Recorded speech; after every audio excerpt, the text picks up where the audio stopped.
Hello guys, അനുമെൻറ്റോർ സ്റ്റോറീസിൻ്റെ പുതിയൊരു വീഡിയോയിലേക്ക് എല്ലാവർക്കും സ്വാഗതം. വൺ പീസിലെ വളരെ ഇൻട്രസ്റ്റിംഗ് ആയിട്ടുള്ളൊരു തിയറിയാണ് നമ്മൾ ഇന്നിവിടെ എക്സ്പ്ലെയിൻ ചെയ്യാനായിട്ട് പോകുന്നത്. അപ്പോൾ വീഡിയോയിലേക്ക് പോകുന്നതിന് മുമ്പ് ചാനൽ ഇതുവരെ സബ്സ്ക്രൈബ് ചെയ്തിട്ടില്ലാത്ത ഫ്രണ്ട്സ് ഒന്ന് ദയവായിട്ട് സബ്സ്ക്രൈബ് ചെയ്യുക. അതേപോലെ തന്നെ വീഡിയോ ഫുള്ള് കണ്ട ശേഷം സംഭവം കൊള്ളാമല്ലോ എന്ന് തോന്നിയിട്ടുണ്ടെങ്കിൽ വൺ പീസ് തിയറീസ് ഒക്കെ ഫോളോ ചെയ്യുന്ന നിങ്ങളുടെ ഫ്രണ്ട്സിനും പിന്നെ ഗ്രൂപ്പ്സിലേക്കും ഒക്കെ നമ്മളുടെ വീഡിയോ ഒന്ന് ഷെയർ ചെയ്യാനും മറക്കണ്ട. അപ്പോൾ നമുക്കിനി നേരെ വീഡിയോയിലേക്ക് പോകാം. നമ്മൾ നോക്കിയ വൺ പീസ് വേൾഡിലെ വലിയൊരു മിസ്റ്ററിയാണ് the man marked by flames ആരാണ് എന്നുള്ളത്. ഇപ്പോൾ അയാളെക്കുറിച്ച് ബ്ലാക്ക് ബിയേർഡ് പൈറേറ്റ്സ് പറഞ്ഞ ഒരു ഡിസ്ക്രിപ്ഷൻ നമുക്ക് മുന്നിലുണ്ട്. ഒരു കറുത്ത കപ്പലിൽ യാത്ര ചെയ്യുന്ന ഒരാളാണ്. അതേപോലെ അയാളെ ഇതുവരെ ആരും കണ്ടിട്ടില്ല.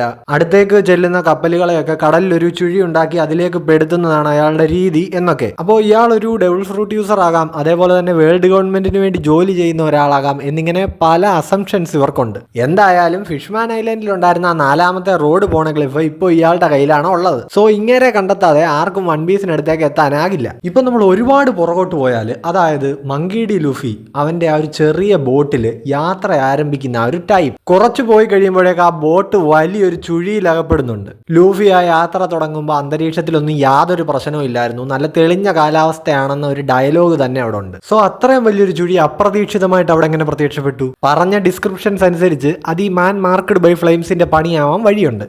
ഇനി നമ്മൾ കുറേ കൂടെ പുറകിലേക്ക് നോക്കുകയാണെങ്കിൽ അങ്ങ് ഫിഷ്മാൻ ഐലൻഡിൽ വെച്ച് റോജറും ഓഡനും ഒക്കെ ആ ഒരു സീക്കിങ്സിന്റെ പ്രോഫസി കേട്ടിരുന്നു. അതായത് കുറേ വർഷങ്ങൾക്ക് ശേഷം ഇനി ഇങ്ങനെ ഒരാൾ ജനിക്കും എന്നുള്ള കാര്യം. അപ്പോൾ അത് ക്രൂ മെമ്പേഴ്സിനോട് അവർ ഷെയർ ചെയ്യുന്നുണ്ട്. അപ്പോൾ ഈ വർഷങ്ങൾക്ക് ശേഷം നടക്കാൻ പോകുന്ന ഈവൻസിൽ ഒരു പാർട്ട് ചെയ്യാൻ വേണ്ടിയിട്ട് റോജർ അയാളുടെ ക്രൂ മെമ്പേഴ്സിനെ പലരെയും നിയോഗിച്ചിട്ടുണ്ട്. ട്വിൻസ്കേപ്പിലെ ക്രോക്കസ് ആണെങ്കിലും അതേപോലെ തന്നെ സബോഡിയിലെ റെയിലി ആണെങ്കിലും പിന്നെ ഇപ്പോൾ എൽബാഫിൽ നമ്മൾ നോക്കുമ്പോൾ ഗബാൻ ആണെങ്കിലും എല്ലാവരും അവരുടെ പാർട്ട് ചെയ്യുന്നുണ്ട് സ്ട്രോ ഹാറ്റ്സിനെ ഹെൽപ്പ് ചെയ്യേണ്ട കാര്യത്തിൽ. അതേപോലെ തന്നെ ഷാങ്സ് റെയിലിയെ അടുത്താണെങ്കിലും ഗബാന്റെ അടുത്താണെങ്കിലും ഒക്കെ ലൂഫിയെ പറ്റി മെൻഷൻ ചെയ്തിട്ടുണ്ട് എന്നുള്ളൊരു വിവരവും നമുക്കറിയാം. അപ്പോൾ ഈ വിധിയാൽ നിയോഗിക്കപ്പെട്ട ആളാണോ ലൂഫി എന്നറിയാൻ വേണ്ടിയിട്ട് അവന് വെച്ച ഒരു ടെസ്റ്റ് ആയിക്കൂടെ അവന്റെ ആ കപ്പൽ ആ ചുഴിയിൽ മുക്കിയ ഇൻസിഡന്റ്? ഇനിയിപ്പോൾ റോജർ പൈറേറ്റ്സിലെ ഏത് മെമ്പർ ആയിരിക്കും അത് ചെയ്തിട്ടുണ്ടാവാൻ സാധ്യത? നമുക്ക് എല്ലാവർക്കും അറിയാം ഫിഷ്മാൻ ഐലൻഡിൽ നിന്നാണ് 4ാമത്തെ റോഡ് പോണ ക്ലിഫ് കാണാതായത്. സോ കൂട്ടത്തിലെ ഫിഷ്മാൻ ആരാണെന്ന് നോക്കി കഴിഞ്ഞാൽ അത് സൺബെല്ലാണ്. അപ്പോൾ അത് പുള്ളിയാവാനുള്ള ചാൻസ് വളരെ കൂടുതലാണ്. അപ്പോൾ അത്രേ ഉള്ളൂ ഗൈസ്. നിങ്ങൾക്ക് വീഡിയോ ഇഷ്ടപ്പെട്ടു എന്ന് കരുതുന്നു. ഇങ്ങനെ തിയറീസ് ഡിസ്കസ് ചെയ്യുന്ന വീഡിയോസ് ഇനിയും വേണോ വേണ്ടയോ എന്നുള്ള കാര്യങ്ങൾ നിങ്ങൾ കമൻറ്റ് ചെയ്യുക.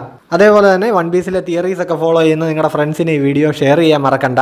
പിന്നെ ഒന്ന് ലൈക്ക് ചെയ്യുക, നമ്മുടെ ചാനൽ സബ്സ്ക്രൈബ് ചെയ്യുക. അപ്പോൾ അടുത്തൊരു വീഡിയോ ആയിട്ട് ഉടനെ കാണുന്നവരേക്കും എല്ലാവർക്കും ബൈ.